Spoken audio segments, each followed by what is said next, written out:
Last week, 23 Nobel Prize winning economists endorsed Kamala Harris for president. This is remarkable on a couple levels. I mean, not least of which there's only like 30 or 35 that are alive. So this is like a really high share living that came out in support of her.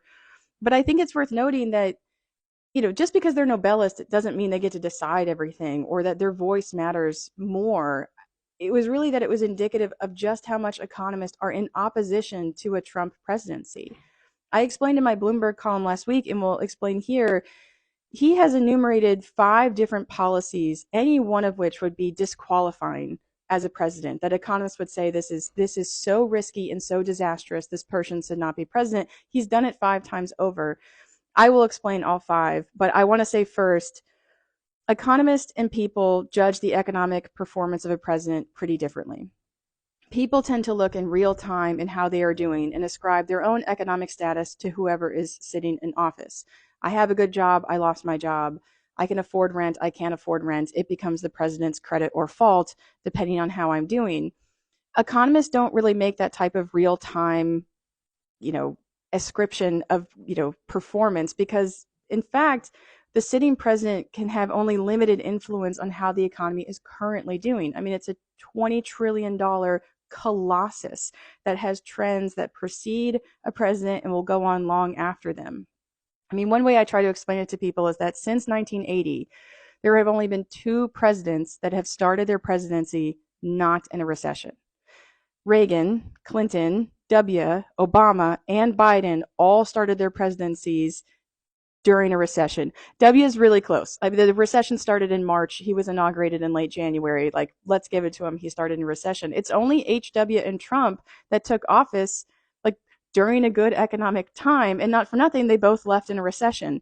So to say, oh well, those other presidents, they didn't want a good economy. I mean, you're dealt a hand when you start a presidency and you have to navigate the U.S. out of it.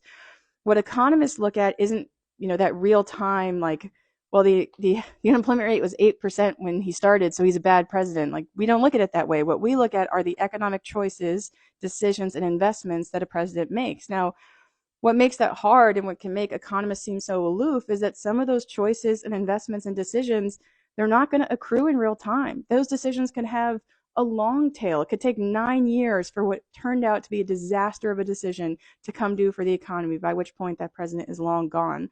We don't look at, we don't ascribe cause and effect to whoever is in office.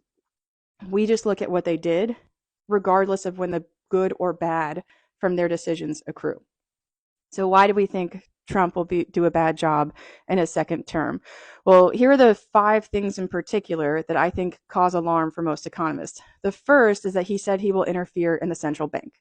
Now, the Federal Reserve, I don't think is popular.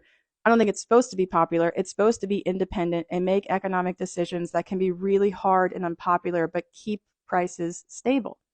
Presidents have shown they're not very capable of doing that. They want people to like them. They want to be politically popular, so they won't do the hard thing. They'll do the easy thing. History has shown, both in the US and in other countries, that when politicians interfere in the central bank, price stability falls and prices themselves go up. So you have less stability in the economy and you have higher prices when politicians get involved with the central bank, which is what Trump has said he will do. He thinks he should have a decision or have a role and say over what interest rates should be, essentially deeming himself to be co-chair of the Federal Reserve along Powell. It's a horrible idea, and we have to be responsible when it comes to our economy and not just popular. Second thing he said he will do, number 2, is interfere in the statistical agencies. Now, I know that most of you probably, your eyes rolled when I said statistical agencies, but how the economy is doing, the unemployment rate, the job growth, the wages, inequality, who lost jobs, who's gained jobs, where, whose wages aren't growing fast enough, all of that is reported to us by a robust set of independent statistical agencies who don't care who is in office, who don't care who is going to be in office, whose job it is to report the most accurate numbers possible.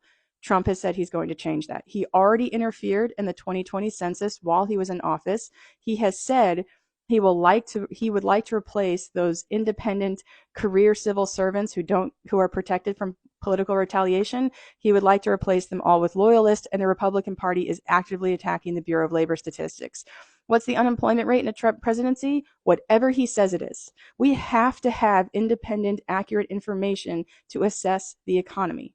You cannot interfere just to make people like you, because we could be heading towards disaster that none of us see coming because we were willfully blinded by our president. You have to have independent statistical agencies. That's number two. No good. And the third and fourth thing are more broader economic policy proposals that have been discussed at length: tariffs, broad tariffs, and deportation. I've talked about tariffs previously on this platform. They raise prices for U.S. consumers. They lead to retaliation against U.S. producers, and they also raise prices for U.S. producers who use foreign imports. It has only three bad effects, and any effect that could be positive, like bringing jobs back, hasn't been shown to take place. It's a very expensive, risky policy. The fourth is mass deportation, in which anyone who is currently undocumented will be deported. This is disastrous for our economy because immigrants hold jobs, and the size of the U.S. economy is a function of the number of people working in it. If you deport people and lose workers, you decrease the size of the economy, not to mention that those workers tend to be concentrated in critical industries that we need for our economy to function, like childcare, like care in general, and construction. If we, clear out the construction industry, I promise you homes are not going to get cheaper.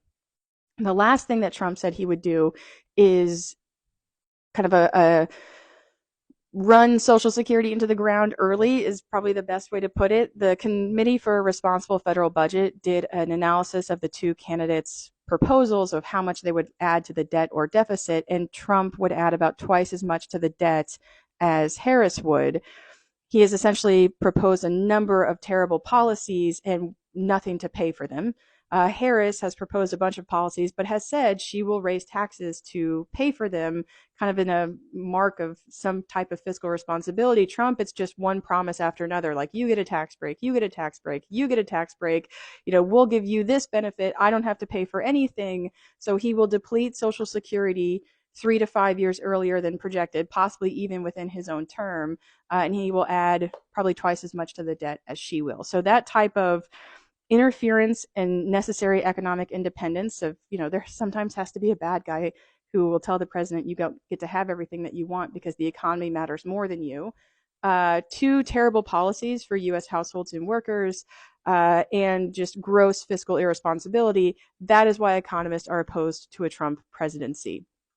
Any one of those would be bad. All of them in combination is, I think, what makes economists so, what made 23 Nobelists say, like, he would be a bad economic president. But I mean, it's worth noting that's not saying that they're predicting the economy will be bad under Trump. What they're saying is that he's going to make bad economic choices, and we don't know when they'll come due, but they're bad. I mean, I think people will say, like, oh, what are they predicting? January 21st, the unemployment rate jumps to 50%. I mean, it doesn't work like that. The way that he's judged is the way that he will perform poorly, which is in these decisions and policies. When they take a toll on the U.S. economy depends on a lot of things. He doesn't have absolute control. No president does. I should say I'm being nicer than the Nobelists. I'm giving you clear enumerated reasons why I think economists are opposed to Trump. They just said he threatens the rule of law, and that's what economies need to be stable. They basically said you cannot have a successful economy if you don't have rule of law, which he has no commitment to. So they were much harsher than I am, maybe a little bit more highfalutin. I'm just going to say it. I wanted to give you the practical reasons why economists are opposed to Trump.